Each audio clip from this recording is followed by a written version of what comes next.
Once upon a time, in the heart of a thick green forest, there lived a fierce lion named Shumba.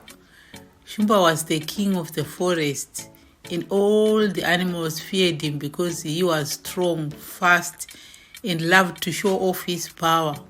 Every morning, Shumba would roar so loudly that the ground would shake and the animals would tremble. One day, Shumba decided that he was tired of hunting. He wanted the animals to come to him instead. So he called a big meeting and announced, "From now on, one animal must come to my den every day for me to eat.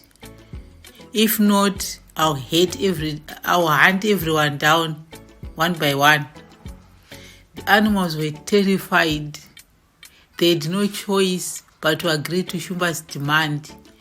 Now, among the animals was Tsuro, the hare, known for being small but very, very clever. Tsuro didn't like this new rule and knew he had to think of a plan to stop Shumba.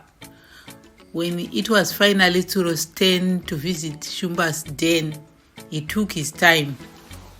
Instead of going straight to the den, he hopped along slowly, stopping to look around as if he was thinking about something very important. By the time Tsuro reached Shumba's den, it was already late in the afternoon. Shumba was furious.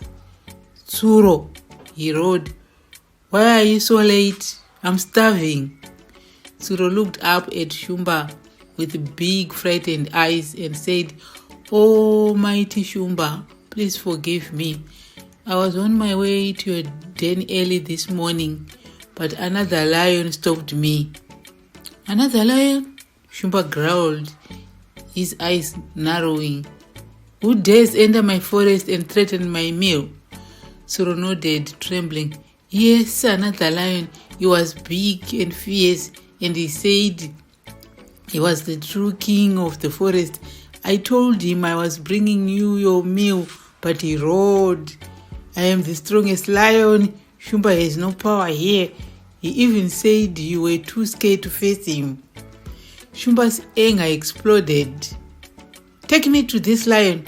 I'll show him who the true king is." Tsuro, trying not to smile, led Shumba to a deep well nearby. "It's down there inside that den," whispered Tsuro, pointing at the well. Shumba peered over the edge of the well and saw his own reflection in the water below.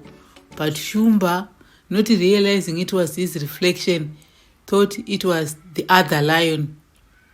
The lion in the water looked up at him, baring his teeth just as fierce as he was. With a mighty roar, Shumba leapt into the well, trying to attack the other lion. But instead of fighting a rival, he found himself splashing and sinking in the deep water.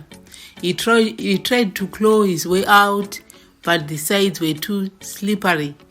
Tsuro, safe on the edge of the well, watched as Shumba struggled.